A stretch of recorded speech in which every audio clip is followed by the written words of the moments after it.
Bismillahirrahmanirrahim. Assalamualaikum warahmatullahi wabarakatuh. Kami dari kelompok 3 dengan beranggotakan saya sendiri Adlin Dwi Kusuma, Muhammad Rifki Sultani, Salma Zahra, dan juga Salman Zuhdi.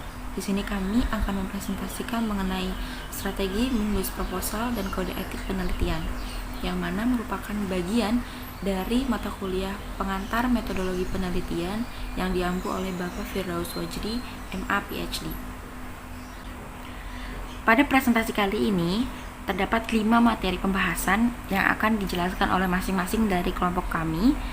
Yang pertama yaitu mengenai materi menulis proposal, yang kedua contoh format proposal, yang ketiga desain bagian proposal, yang keempat ide menulis, dan yang kelima yang terakhir yaitu mengenai etika dalam penelitian. Sebelum kita memasuki pembahasan dari setiap materi yang tadi setelah saya jelaskan, adapun latar belakang yang perlu diketahui, di mana dalam penyusunan proposal penelitian yang baik dan benar, peneliti perlu memiliki suatu strategi menulis dan memahami masalah etika penelitian. Kemampuan meneliti dalam memilih strategi menulis dan memahami masalah etika penelitian akan menentukan kualitas hasil penelitian. Namun, jika peneliti tidak memiliki kemampuan tersebut, maka hasil penelitiannya bisa diragukan secara ilmiah dan akan memunculkan masalah baru. Tentunya, hal ini akan bertentangan dengan tujuan penelitian yang digunakan untuk memahami, memecahkan, dan mengantisipasi masalah. Selanjutnya memasuki materi pertama, yaitu mengenai menulis proposal, di mana proposal penelitian merupakan dasar yang digunakan sebagai permulaan penelitian. Nantinya, ketika proposal disetujui, maka penelitian akan bisa dilaksanakan untuk mendapatkan data yang diperlukan. Pertanggungjawaban atas penggunaan sumber daya yang sudah diajukan sebelumnya juga harus dilakukan sebagai bentuk kredibilitas penulis sebagai peneliti yang mengajukan proposal tersebut. Jadi, proposal penelitian ini merupakan langkah awal sebelum kita memulai penelitian secara lebih lanjut dan lebih mendalam. Di dalam proposal sendiri terdapat hal-hal yang diperlukan untuk menguatkan isi proposal, yaitu seperti argumentasi dan juga metode penelitian yang digunakan. Nah, untuk kelompok kami, metode yang digunakan itu adalah mengenai kualitatif. Kemudian lanjut ke argumentasi. Jadi argumentasi merupakan alasan untuk memperkuat atau menolak suatu pendapat, pendirian, atau gagasan. Sedangkan argumentasi berarti memberikan alasan untuk memperkuat atau menolak suatu pendapat atau suatu gagasan. Kemudian mengenai format penelitian kualitatif. Tapi sebelum memasuki formatnya, maka kita perlu mengetahui terlebih dahulu apa yang dimaksud dengan kualitatif. Jadi, kualitatif merupakan metode untuk memahami dan menafsirkan makna suatu peristiwa, interaksi tingkah laku manusia dalam situasi tertentu menurut perspektif peneliti sendiri. Dan format proposal ini dibuat dengan tujuan memberikan pedoman dan acuan dalam pembuatan proposal. Jadi format itu sendiri digunakan sebagai acuan agar proposal yang digunakan itu agar proposal penelitian dapat tersusun menjadi lebih jelas dari awal pendahuluan sampai akhir.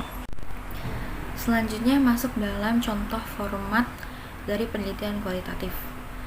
Dalam penelitian kualitatif tidak memiliki format umum yang diberlakukan sebagai model pasti.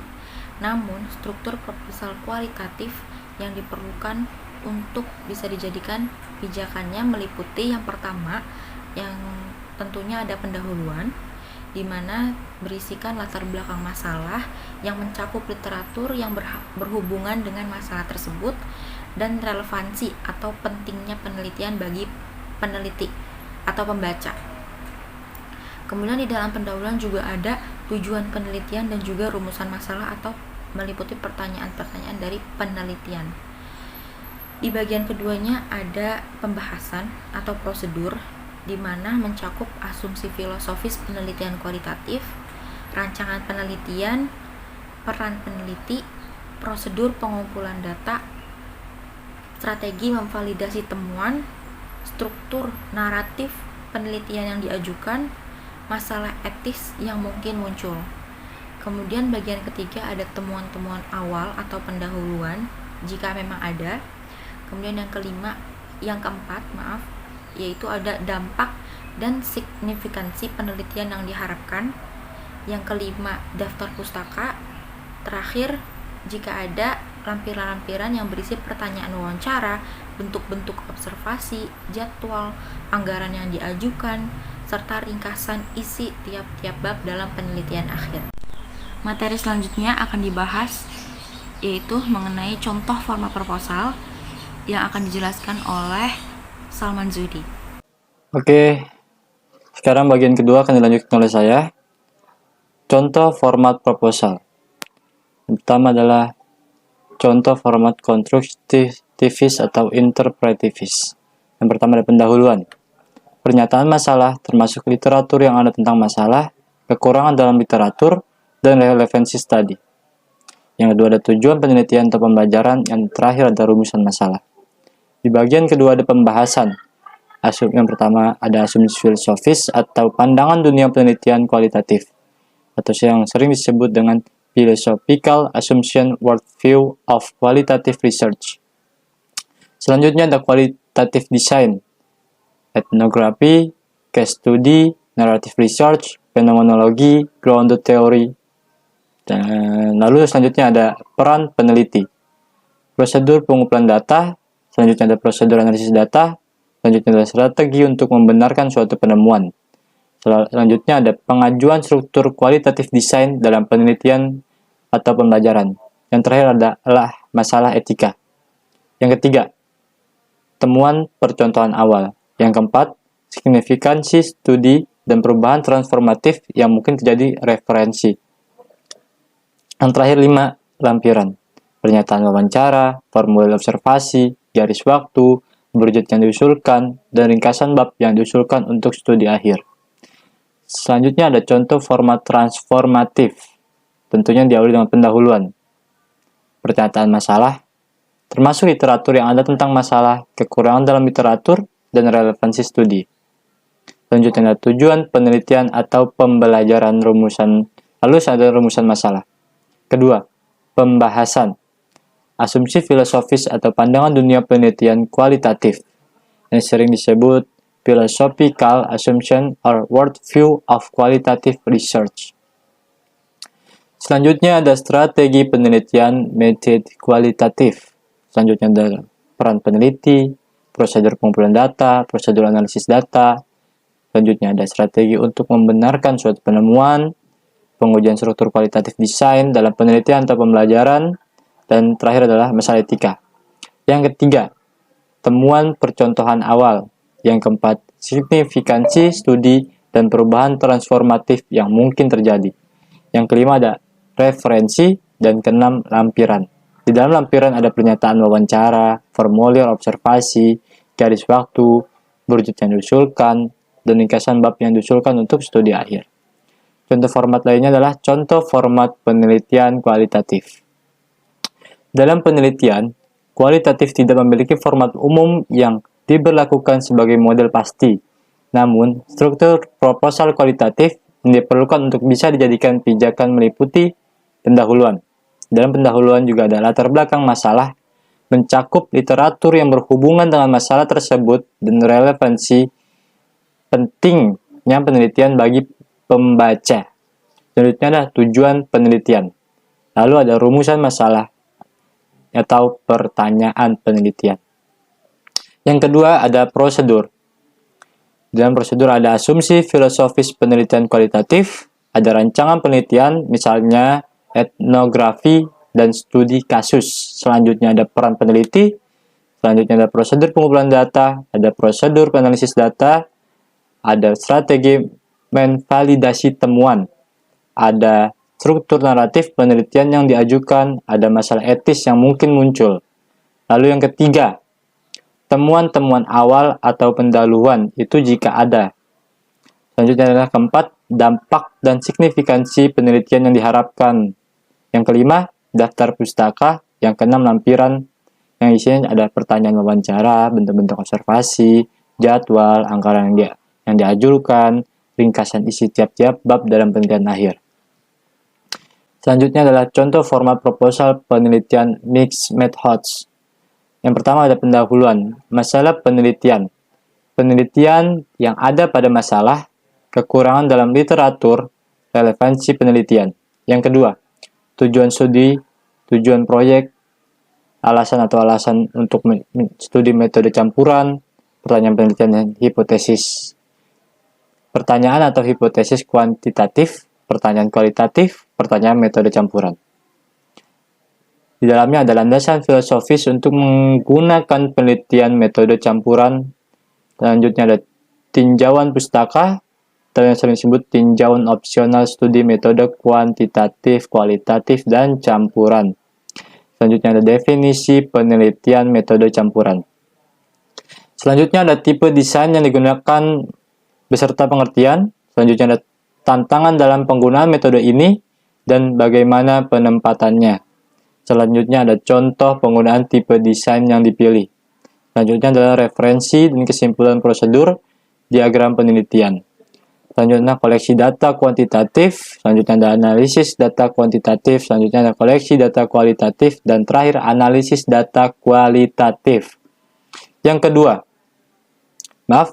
ketiga, prosedur analisis data penelitian metode campuran. Yang keempat, pendekatan validitas dalam penelitian kualitatif dan kuantitatif. Yang terakhir kelima, sumber daya dan keterampilan peneliti untuk melakukan penelitian metode campuran, potensi masalah etika referensi. Ya, kita masuk ke bagian 3. Desain bagian proposal. Desain bagian penelitian adalah rencana dan struktur penyelidikan yang dijadikan strategi oleh peneliti untuk menjalankan penelitian agar dapat diperoleh jawaban atas permasalahan yang menjadi fokus penelitian. Kuantitatif ada 3. Yang pertama, experimental design, non-experimental design such as survey. Yang terakhir ada longitudinal design. Kualitatif ada 5 desain, narrative research, phenomenology, grounded theory, ethnographic, dan case study. Dan mixed methods ada 4. Yang pertama ada convergent, explanatory sequential, yang ketiga ada exploratory sequential, yang terakhir ada complex design with embedded core design. Selanjutnya, sini saya akan membahas tentang ide menulis. Dalam proses menulis gagasan, ada 3 strategi yang perlu dipertimbangkan. Antara lain, 1. Menulis itu seperti berpikir. Pada awalnya, proses penelitian lebih mengutamakan menuliskan gagasan-gagasan daripada hanya membicarakannya. Terus yang kedua, lebih baik mengerjakan beberapa draft proposal daripada memoles draft pertama dan terlalu fokus pada draft pertama. Yang ketiga, jangan mengedit proposal pada tahap-tahap pertama saja. Lakukan penyelesaian secara menyeluruh, ketika sudah selesai baru diedit secara bersamaan. Terus yang kedua ada kedisiplinan dan kebiasaan menulis. Untuk membangun kedisiplinan menulis ada beberapa strategi yang bisa dilakukan. Antara lain, menuliskan aktivitas keseharian kita, memetakan aktivitas kita, memberikan waktu setengah jam untuk menulis saat suasana sedang menyenangkan atau lagi good mood, jangan menulis saat kekenyangan, itu membuat kita tidak fokus, dan menaati dan mengikuti jadwal menulis yang sudah kita buat. Yang ketiga ada keterbacaan atau mutu naskah, yaitu gunakan istilah yang konsisten dalam seluruh proposal. Terus yang kedua, uraian gagasan proposal sesuai dengan pemahaman pembaca, tidak dilebih-lebihkan atau tidak dikurang-kurangkan. Baik, yang terakhir ada Etika dalam penelitian. Menurut Creswell 2013, terdapat masalah etis yang perlu dipertimbangkan dalam menyusun proposal yang dibagi ke dalam 4 tahap, yaitu tahap pertama, tahap sebelum meneliti.